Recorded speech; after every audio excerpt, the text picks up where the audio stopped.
राघव जी को हबर बिहारी, ठिठाई माफ कीजिए हमारी।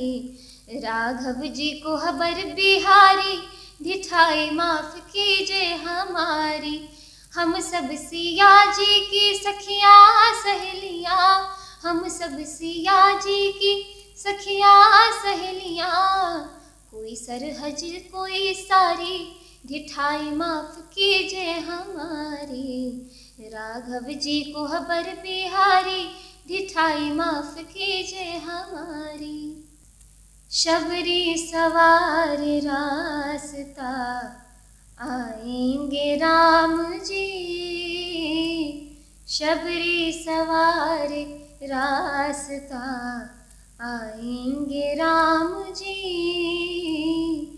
शबरी सवार रास्ता आएंगे राम जी, शबरी सवार रास्ता आएंगे राम जी। मेरा भी धन्य जीवन, मेरा भी धन्य जीवन बनाएंगे राम जी। शबरी सवार रास्ता आएंगे राम जी। बहुत बहुत खुशी हो रही है, बहुत उत्सुकता हो रही है और पूरा देश उत्साहित है। और कई सारे लोगों ने कितने सारे आंदोलन में हिस्सा लिया है, कितने सारे लोगों ने अपनी जान गंवाई है राम मंदिर की स्थापना के लिए। और हम बहुत भाग्यशाली हैं कि हम अपने इस जीवन काल में हम देख पा रहे हैं राम मंदिर का प्राण प्रतिष्ठा, जो कि 22 जनवरी को होने जा रहा है। पूरा देश ही बहुत खुशी मना रहा है। आगे अगर राम को लेकर के जिस तरह का अभी देश के अंदर में, विदेशों तक में रामलला को लेकर के लोगों में उत्साह है, आने वाले समय में क्या लग रहा है? आने वाले समय में यही कि लोग इतनी आनंदमय है, लोग इतना, पूरा देश राममय हो गया है। सिर्फ देश ही नहीं, देश के बाहर भी राम नाम का जो गूंज है वो सुनने को मिलता है हमें। और बस यही हम लोग का सौभाग्य है कि हम लोग वापस अपने ये हम लोग का बहुत बड़ा सौभाग्य है कि हम लोग वापस अपने धर्म की राह जा रहे हैं, धर्म की ओर उसी रास्ते पर बढ़ते चले जा रहे हैं। और बहुत बहुत भाग्य की बात है। आप तो सीता मैया के इलाके से आती हैं, तो मिथिला में किस तरह से राम को अभी देखा जा रहा है, खास करके ये प्रतिमा स्थापना प्राण प्रतिष्ठा के साथ? मिथिला वासियों के लिए तो हम ये कह सकते हैं कि उन्होंने कभी राम को मिथिला से जाने ही नहीं दिया। सभी ने भगवान राम की छवि और उनको अपने हृदय में, अपनी आंखों में बसा लिया था, ऐसा कहा जाता है। जितने भी भजन पद गाते हैं हम राम सीता विवाह के, उसमें हम ऐसा ही हमें पता चलता है कि भगवान राम कभी मिथिला से जा ही नहीं पाए। उनका जो स्वरूप है सभी मिथिला वासियों के हृदय में अभी भी उसी प्रकार विराजमान है। हम अभी भी वो चीज़ महसूस कर पाते हैं। पूरे देश के लिए भगवान राम, भले ही धनुष वाले राम राजा दशरथ के पुत्र राजा राम हैं, लेकिन हम सभी के लिए भगवान राम हमारे जीजा हैं। और वो एक भाव कांस्टेंट रहेगा, हमेशा वैसे ही रहेगा जैसा है। अभी वर्तमान परिवेश में मिथिला का माहौल किस तरह? मिथिला की मैं रहने वाली हूँ। मिथिलांचल में तो बड़ी उत्सुकता है। मिथिला से बाहर जा रहा है अयोध्या के लिए, और क्या क्या कहे। जो हम न्यूज़ चैनलों पर देखते हैं, टीवी पर फुटेज देखते हैं कि मिथिला से लोग पैदल जा रहे हैं अयोध्या तक, तो आप सोच सकते हैं कि क्या उत्साह है मिथिला के अंदर।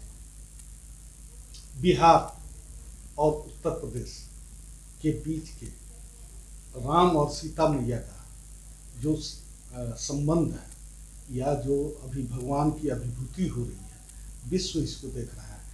पूरे विश्व जगत को आप क्या संदेश देंगे, खासकर मिथिला के धरती से? यही कि सभी ऐसे ही उत्साह मनाते रहिए, क्योंकि ये बहुत ही बड़ा दिन होने वाला है 22 जनवरी। और पूरा भारत एक बार फिर से दिवाली मनाने जा रहा है, भगवान राम का स्वागत करने जा रहा है। सभी के बीच भगवान राम आ रहे हैं, उनकी प्राण प्रतिष्ठा का जो ये बहुत बड़ा दिन, बहुत बड़ा हम लोगों के लिए बहुत बड़ी बात है। तो बस ये इस जज्बे को कायम रखिए, और ये जोश कभी कम होना ही नहीं चाहिए।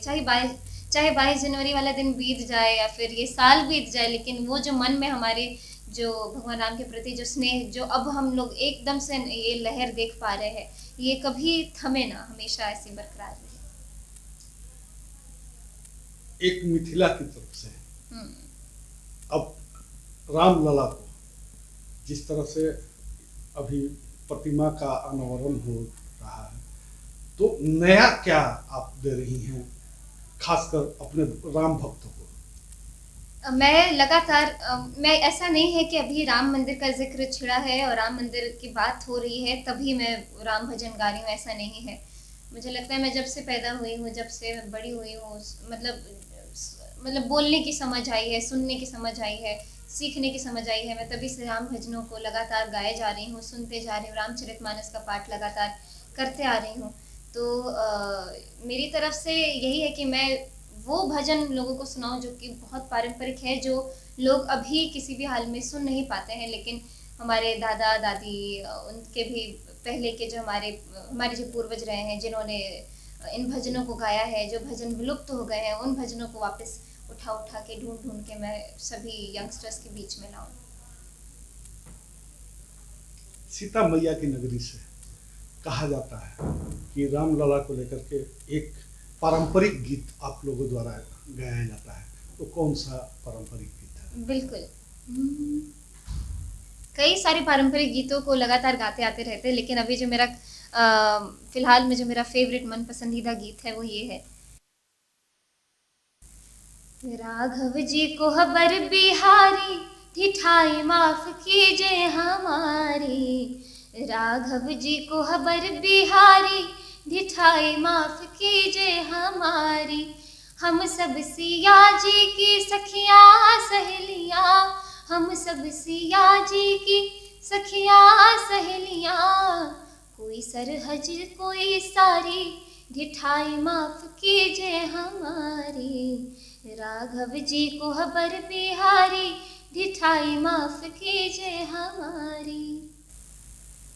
देश के हिंदी भाषी लोगों के लिए किस तरह की परंपरागत गीत आप रामलला के दर्शन के लिए लोगों को? हालांकि अभी जो मैंने गीत गाया वो ऐसा है कि मिथिला वासियों की तरफ से पूरा भारत उसको बहुत अच्छे से समझ पाएगा, इतने इतने सरल शब्द हैं।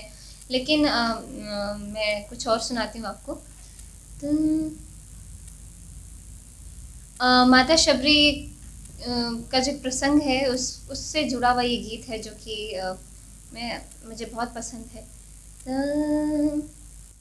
शबरी सवार रास्ता आएंगे राम जी, शबरी सवार रास्ता आएंगे राम जी। शबरी सवार रास्ता आएंगे राम जी, शबरी सवार रास्ता आएंगे राम जी। मेरा भी धन्य जीवन, मेरा भी धन्य जीवन बनाएंगे राम जी। शबरी सवार रास्ता आएंगे राम जी।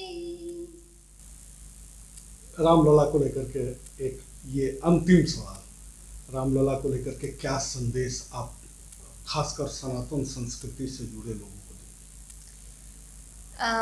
ये तो बहुत ही ऐसा हो जाएगा कि छोटी मुंह बड़ी बात हो जाएगी, क्योंकि पूरे देश भर में जिस प्रकार लोग अपने आप जो ये उत्साह अपने अंदर महसूस कर पा रहे हैं, ये जो अनुभव जो कर पा रहे हैं, तो मैं तो कोई होती नहीं हूँ बोलने के लिए, लेकिन हाँ, मन में हमारे राम अभी से नहीं, बहुत पहले से ही हम लोग भगवान राम को पूजते आ रहे हैं।